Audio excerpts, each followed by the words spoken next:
Olá, que prazer estar aqui novamente com vocês no Como Vai Você, um bate-papo que tem como principal objetivo trazer informações que proporcione para você e para sua família mais saúde e qualidade de vida.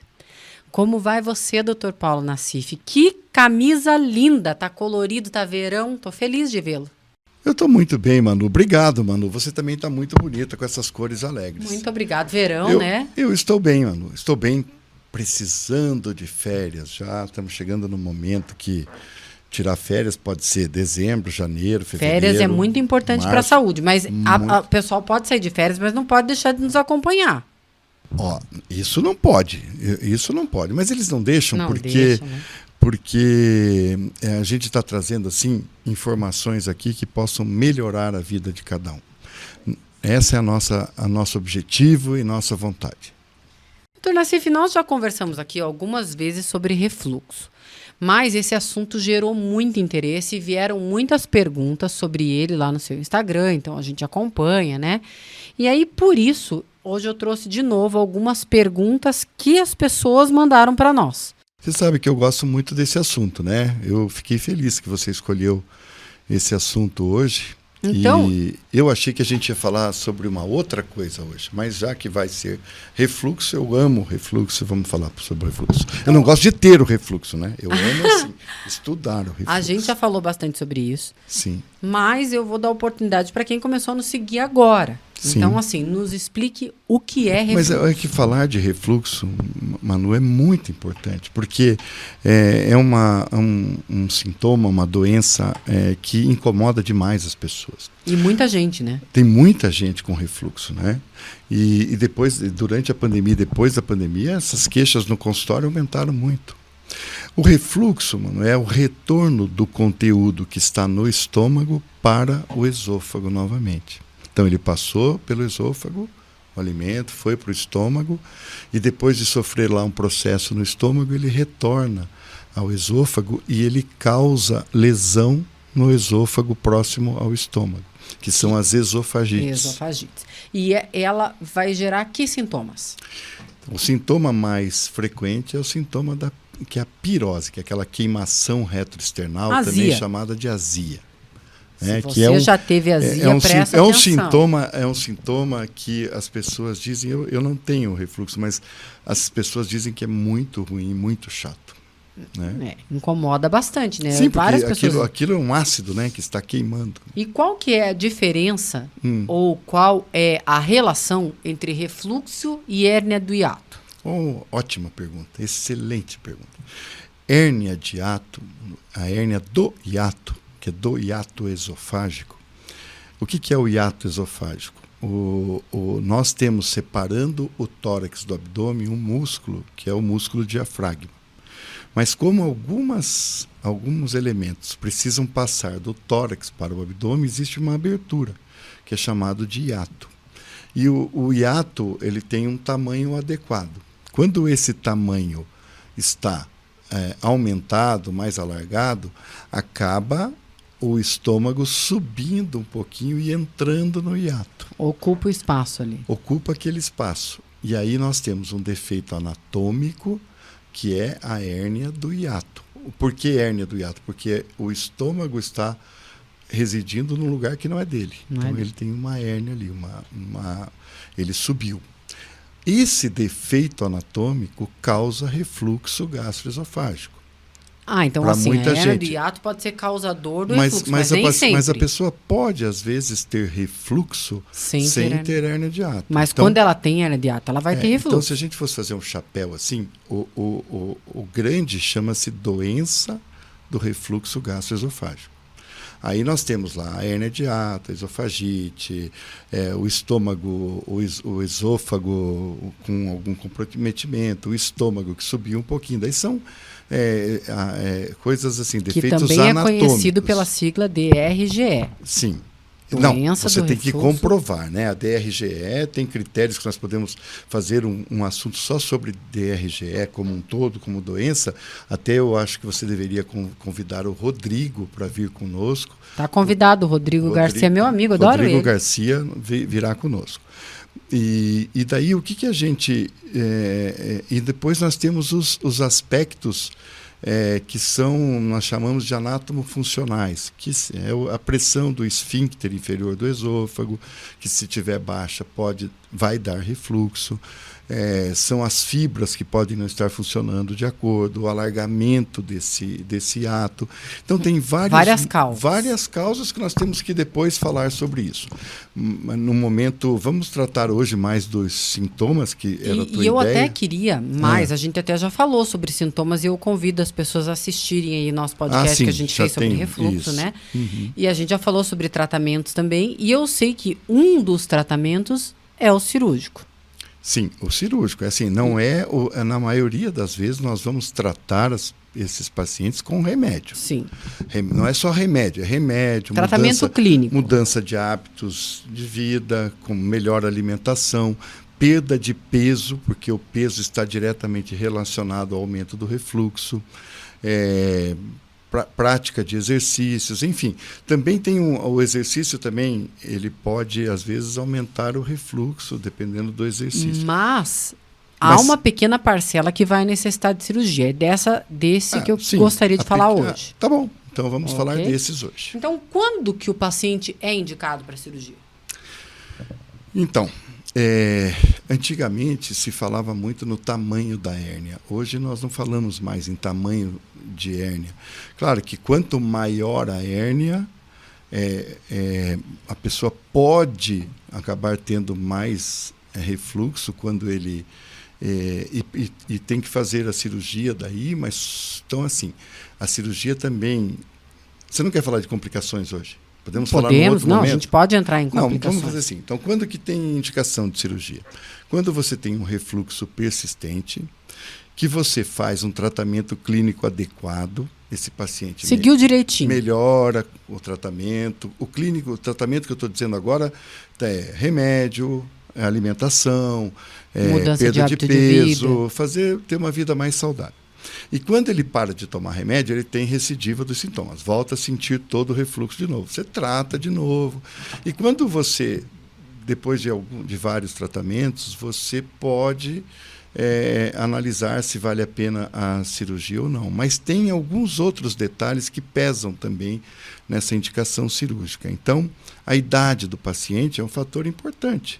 Então, quanto mais jovem e já tem refluxo há bastante tempo, acaba tendo mais indicação de cirurgia para que esse esôfago não seja agredido por muitos anos ainda que esse paciente tenha de vida. Um outro detalhe são as manifestações, chamam-se manifestações extraesofágicas, mas vou citar aqui. A tosse seca é uma manifestação do refluxo. E isso muita gente, às vezes, trata de alergia, eu sou alérgico a isso, mas às vezes é o refluxo, tem que investigar. Então, tosse, que é comum e é frequente, é uma manifestação do refluxo. Da outra vez você nos contou que especialmente ao deitar, né? Te contei. Ao deitar, o refluxo tende a ser um pouquinho pior. Aquele paciente que tem uma dor de garganta, sempre tem dor de garganta, mas não é infecção de garganta. Então, às vezes, é que o ácido está deixando ali chegando na garganta. Deixando um processo inflamatório ali já. O otorrino nos indica muitos pacientes porque ele faz o exame e percebe que o problema é a suspeita maior, a sugestão maior é de que seja por refluxo.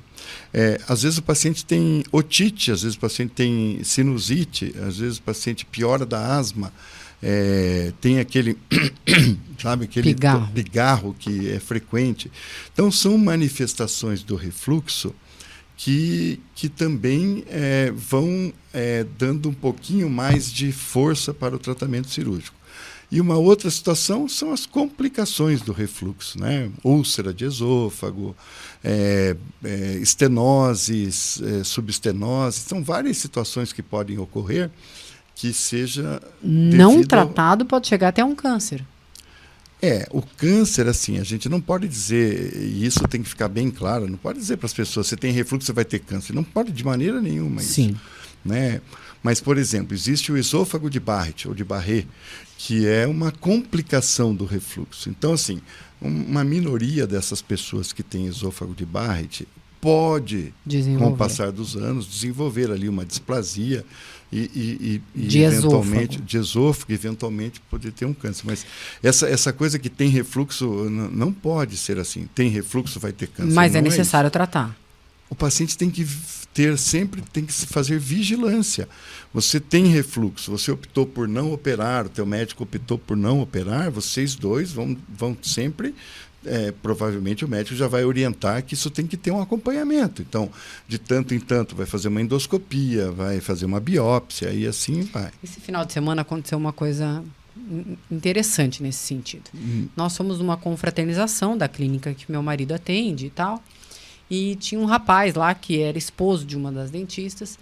E num instante ele começou a passar mal. E daí todo mundo falou, o que está acontecendo, tal? E daí ele falou assim, é que na verdade eu faço um tratamento de refluxo, mas eu não posso comer queijo.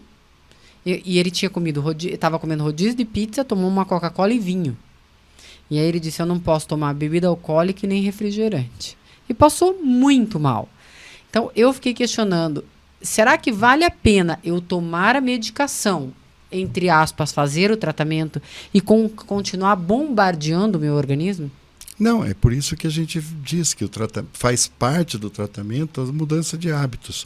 Não é que não vai mais poder tomar um vinho, mas tem que ser regrado. Não é que não vai tomar o suco, mas de vez em quando. E o fumante, ele sofre mais de refluxo? Sim, o tabagismo influencia nessas doenças digestivas, então seria uma excelente oportunidade para a pessoa parar de fumar, até porque parar de fumar é só trazer saúde e evitar os danos que vão realmente aparecer no futuro. Não né? É só esse, né? São Sim, inúmeros, né? Vários. Basta fazer a cirurgia do refluxo, está tudo resolvido? Não, teoricamente, você, quando faz a cirurgia do refluxo, você controla o refluxo. Só que assim, não é só isso, né?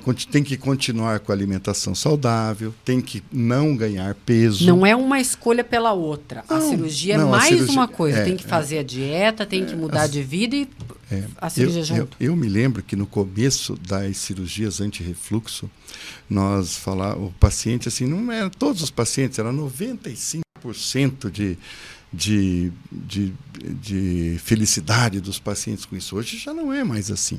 E tem uma outra situação também, é que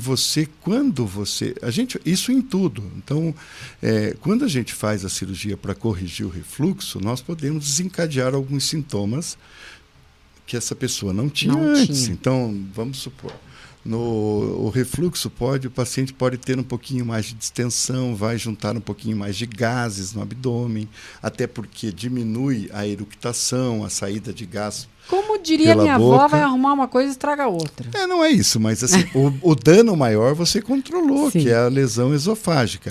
Então, por isso tem que ser bem indicada a cirurgia, para que você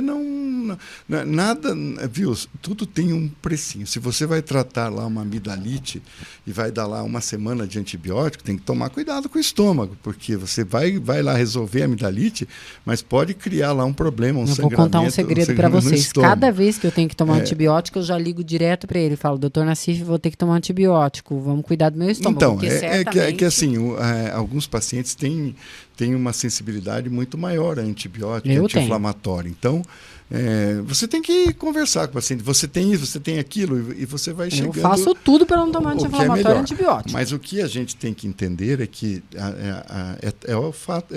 a famosa toda ação tem uma reação. Então, a gente tem que conscientizar muito bem os pacientes algumas situações que vão ter, que ele pode passar depois dessa cirurgia. Mas o que a gente analisa como médico é assim, qual é o dano maior? Qual é o risco maior? O risco maior é desenvolver uma complicação no esôfago. Então, é melhor, às vezes, ter um pouquinho de gases do que continuar correndo o risco de uma doença esofágica. Agora vem a pergunta, que não quer calar. Muitas pessoas perguntaram, já comentaram, que fizeram a cirurgia do refluxo e que voltaram, recidivaram, tiveram. Então, Esse é um grande Por problema. que isso acontece? Então, esse é um grande problema. Eu me lembro assim, que a literatura médica, no início da cirurgia das funduplicaturas por videolaparoscopia, porque essa cirurgia já existe há muitos e muitos anos de maneira laparotômica.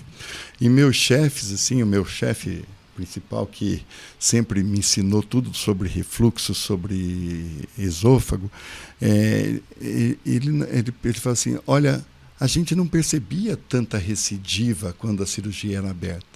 Mas ele também acrescentava assim, mas é que também não se fazia tantas endoscopias. Então, hoje, o acesso aos exames é muito mais fácil, e daí acaba-se descobrindo que, às vezes, por exemplo, o estômago subiu um pouquinho e está dentro do hiato de novo.